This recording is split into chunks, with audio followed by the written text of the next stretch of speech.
Okay, y'all, this is crazy. This is crazy. So, John Paul and his announcement of his wife's passing, right? I didn't I didn't really find it too crazy that he was saying, I want y'all to get up, I want y'all to leave, I won't be having altar call. Well, leave after I tell you this. And then he told them his wife passed away. He said, I don't want you talking about it here and hanging about. And I figured, because again, it's that giving people the benefit of the doubt. But I saw a post like 5 minutes ago. It says, I no longer see the good in people. I just see the truth. I won't take that quote exactly, but I will say I no longer look for the good in people. I look for the truth. Okay? Let's just say that. Because here I am, or was, trying to give John Paul the benefit of the doubt. And I did not know. I always heard them say he did 2 services that day. I heard them say that. But I always thought that it was after the second service he decided to announce her passing. It never occurred to me in the slightest that this man did it twice.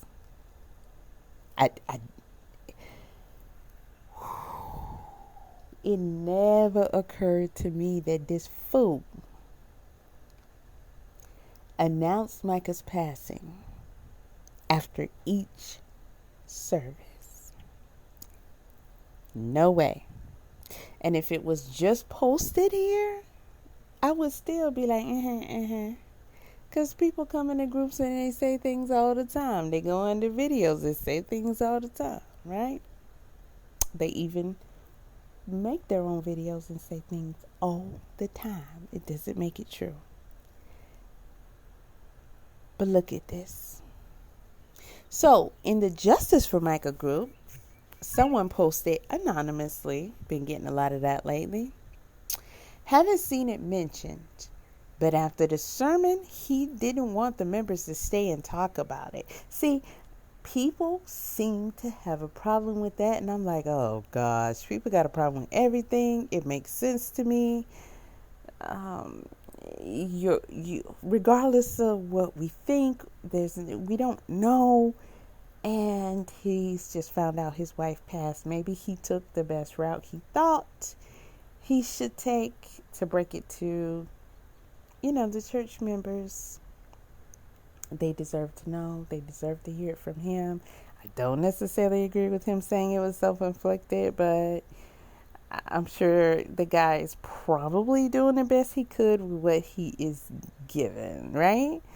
And who wants people standing around, yakety yak, yak, yak, yak, yak about the fact that my wife is no longer here, right? Yeah, take the information with you, but you gotta leave, right? I get it. I never thought that we were looking at the first service. And he wanted people to go ahead and leave so they wouldn't run into the second service members and tell them before they had the pleasure of enjoying his sermon and then him springing the news on them at the end. It don't get no sicker than John Paul Miller.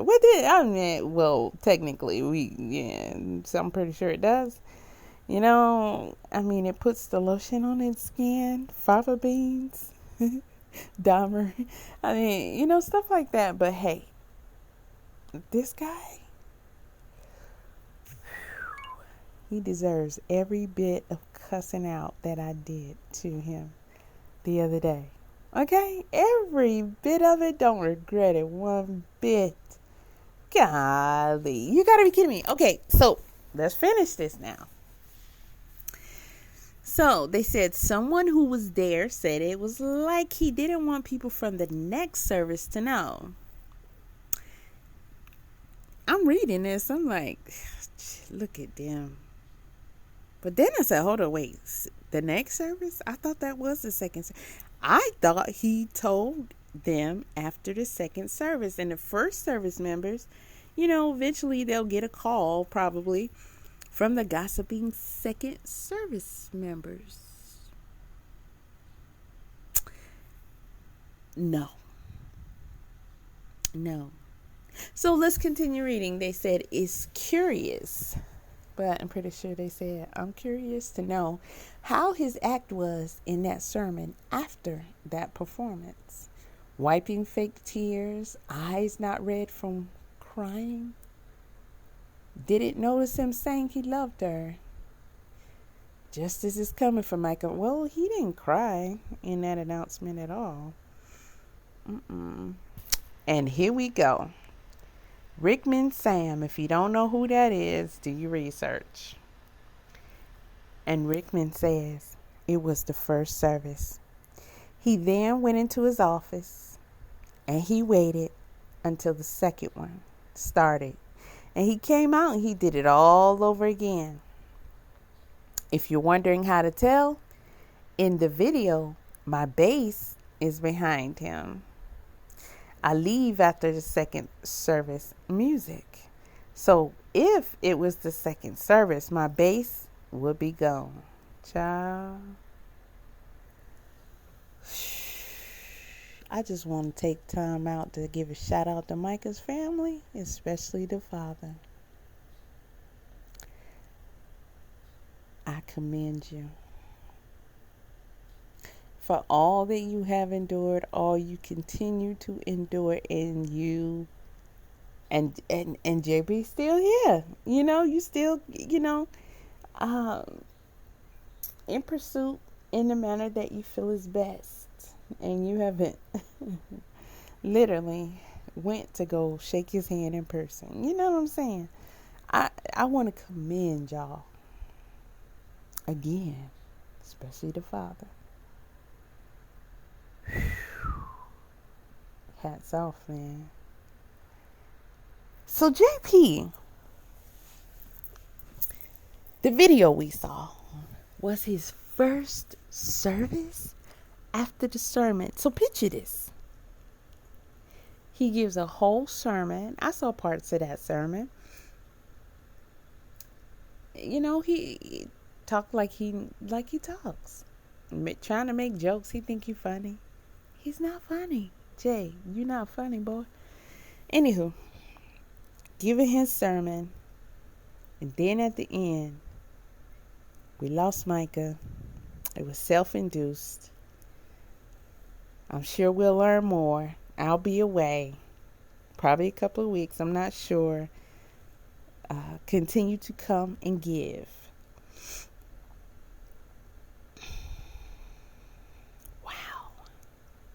Wow. And then he goes. He said, y'all go ahead and leave. I'm not going to do altar call. So we not even going to do altar call. Some people go and they be dependent on that altar call. They be needing that altar call. I mean, y'all know it.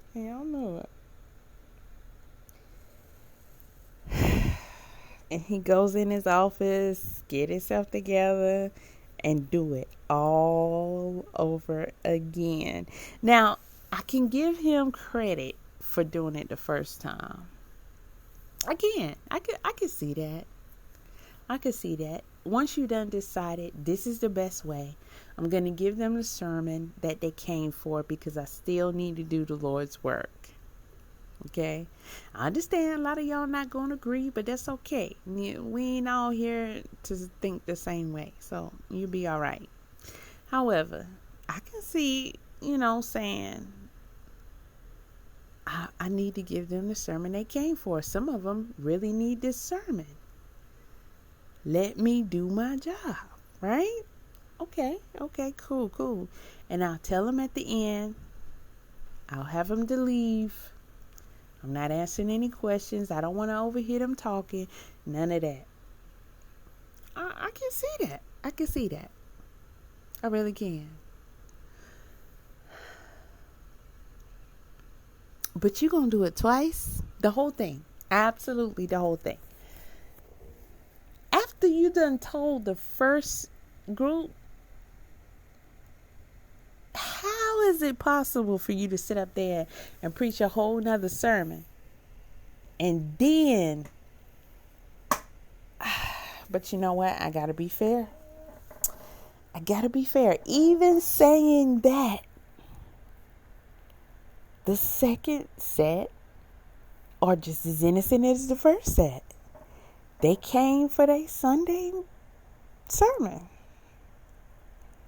Now, to be honest, I would just have somebody else. I'm pretty sure they have people in place for, just in case an emergency comes up, somebody else to preach. And I'm pretty sure they could have had somebody else do the sermon and maybe say, just pray for JP, pray for Micah. He's got an announcement to make. I mean, I don't know the rest, because do you let them leave without telling them and then they find out in the streets? Or do you ask the people from the first service, you say, come back after second service if you can for this announcement? And everybody that shows up, then the pastor can come up after somebody else preached, and then he can announce it to the church altogether.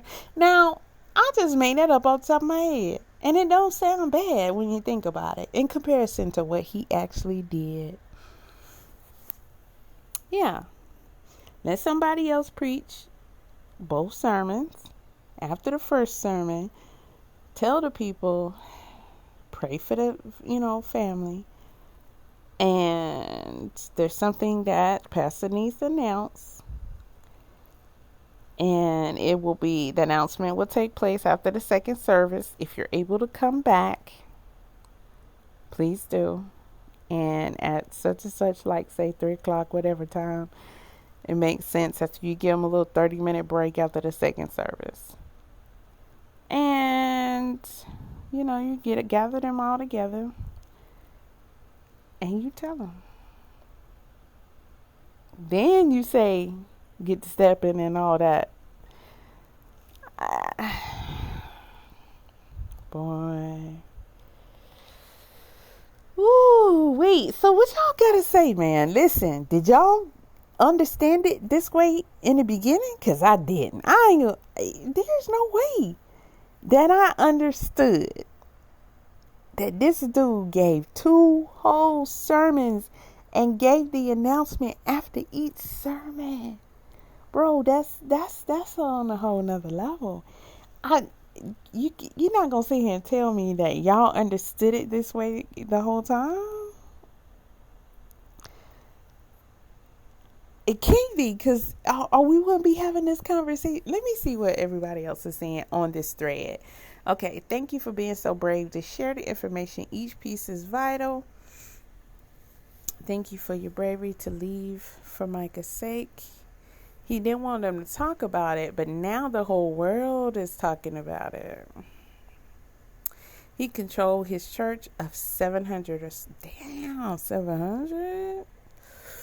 Ooh, and now, from what people are saying, they out there protesting on Sundays and whatnot. They are saying he has even been down to 30. There's some speculation that he is messaging people to try and get information on certain content creators, because his church is losing thousands a week. Now, I believe he's losing thousands a week. However, is he that dumb? Yeah, of course. We're talking about JP. Will he just contact somebody off TikTok that he think he can trust and ask them to get him information on content creators, and he'll pay them? Well, somebody submitted messages. I don't know how true that is. I don't know if it's his account and everything like that. So I'm not even ready to show that just yet. But I just thought it'd be interesting.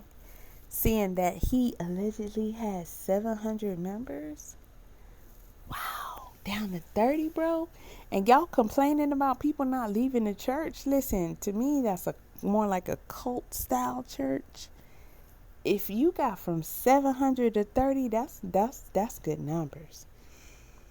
So somebody else says, it was just horrible. I sat in the first service, and it was the last time I ever stepped foot in that church again. Oh my goodness. Oh my goodness. Somebody said, I wouldn't call JP's cult a church. Search for a okay, whatever. She said, I believe his announcement was only after the second sermon. Okay, so you didn't read the above comment where the guy already verified that the announcement we saw was after the first one. Jeez, people do this. Like, they don't read none of the other comments, but then they comment something, and it's just like, okay. I wouldn't even respond to their ass. Honestly. So, people are responding, saying, I have seen people in these groups claiming to have went to service 1, and that he did announce then also. Somebody says, I was in the second service, and it was so unreal the way he handled it. You could hear a pin drop after that. Last time I went to that church and stopped my auto pay for tithing. Damn, y'all on auto pay? It's 2024. And it was super quiet.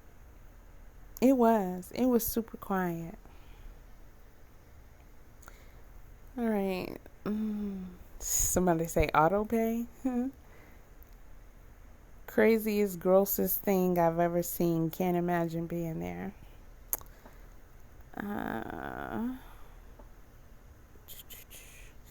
So they talking about the auto pay. So this person says, you are the first person I've seen that said you were there for the second service. Would you be willing to answer questions on this? Like, did you notice people crying or looking distraught after service 1?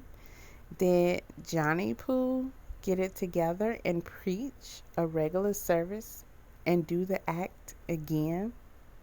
Can you tell if the video footage available is from what you saw, or it might be from the other service? Wondered if he used the better of the two performances because the cameraman. Okay, the dude said the video footage. I'm not gonna read no more because it's just they be on something. They really don't be coordinated over here. Said tithes and offerings so they don't have to bring cash. She said your money he paid prostitutes, drugs, and other illegal things with. That's true. That's true. Micah said, your spouse might be forcing you to do things like illegal drugs. Whew.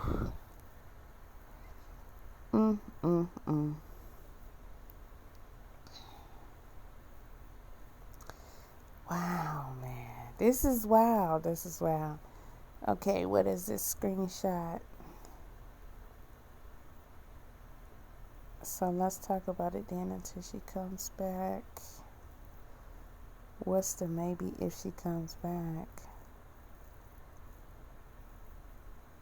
I heard that he only records one of the sermons, and that he still did the same announcement at both, even with the same stumble in his words. This was like any other day where everything was rehearsed. If that's true, it's even more sickening. I mean, I believe that him posting these responses on TikTok is, it's at the end of the day, it's about having people believe in him enough to where he can get some of his old members back, hopefully, and he can get some new members, because it's about that money. He's lost a lot of income behind the whole thing. Remember, he owned the bar. He was part owner in the bar. He had to forfeit that. He lost a lot of church members. Can you imagine how much money that was? And some other things. So he's been losing money.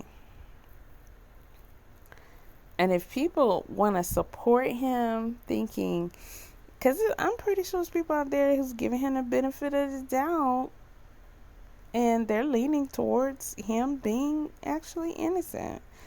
I mean, it doesn't look that way to me, but it doesn't mean that, he won't have people who feel that way.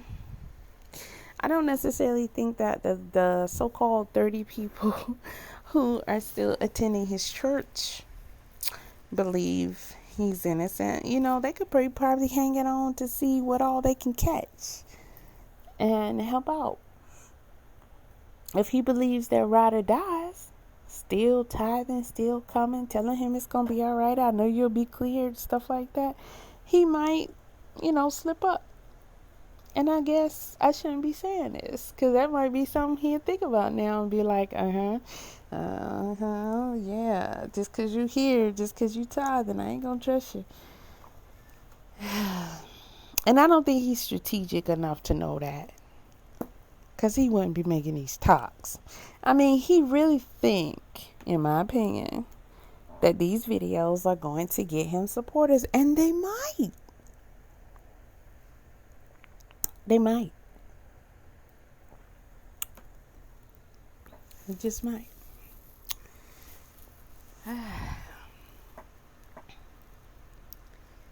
Okay, I saw a lady posted, she saw it in the first sermon, and it was really hard to learn that way, standing up like that, and didn't leave immediately. She said they went back one more week and couldn't go back again, and had been going there for years.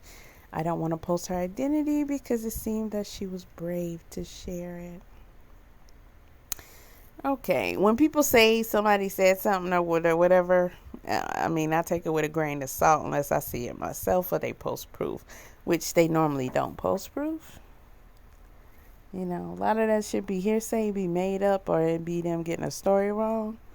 And this is harmless, kinda, but you can't really count anything as harmless in this type of a case. So that could be an accurate account of someone else's account, but it could be just a made up fib. Say he must get the sheep's money. The second service couldn't know the terrible news of Micah's passing, because most of them wouldn't give any more money after they learned this. I believe that's true. And I'm sure they took up offering and everything before he did it. Wow. Just wow, man.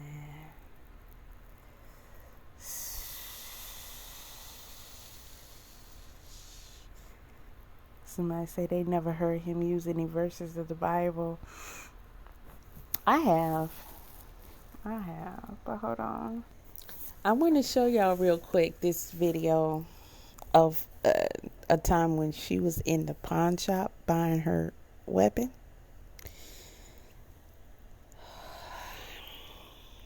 This video is zoomed in but unedited. Surveillance videos are very distorted, but you see here Micah looking very distressed.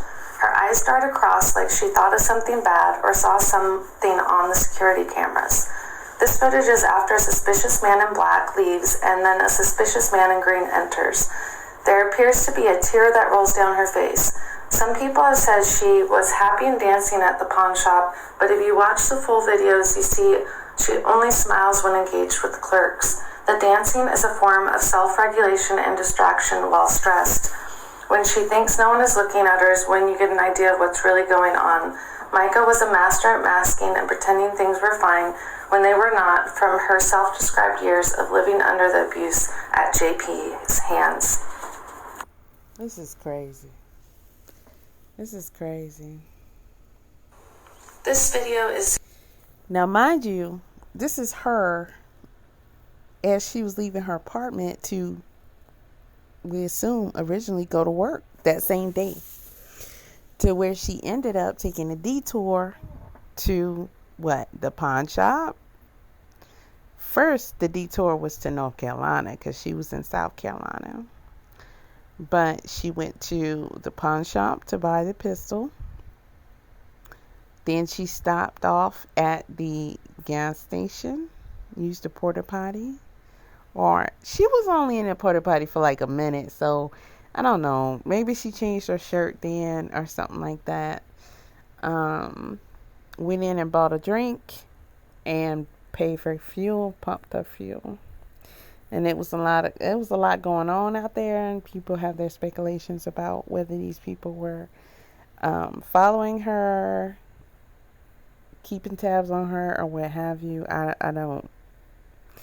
can't say I'm rocking with those theories, and I can't say they're wrong, but that's on them. But from the time she left her apartment to the time that we just saw, even at the pawn shop, getting the weapon, because mind you, the video that we just saw of her at the pawn shop, that's when she was purchasing that SIG. After that, it's to the park, and then the 911 call comes and says, listen, I want you to ping me. Let me know you can get my location because I want my family to find me because I'm about to leave here. Look at this. You got necessary endings. Your life of sleeping is over. So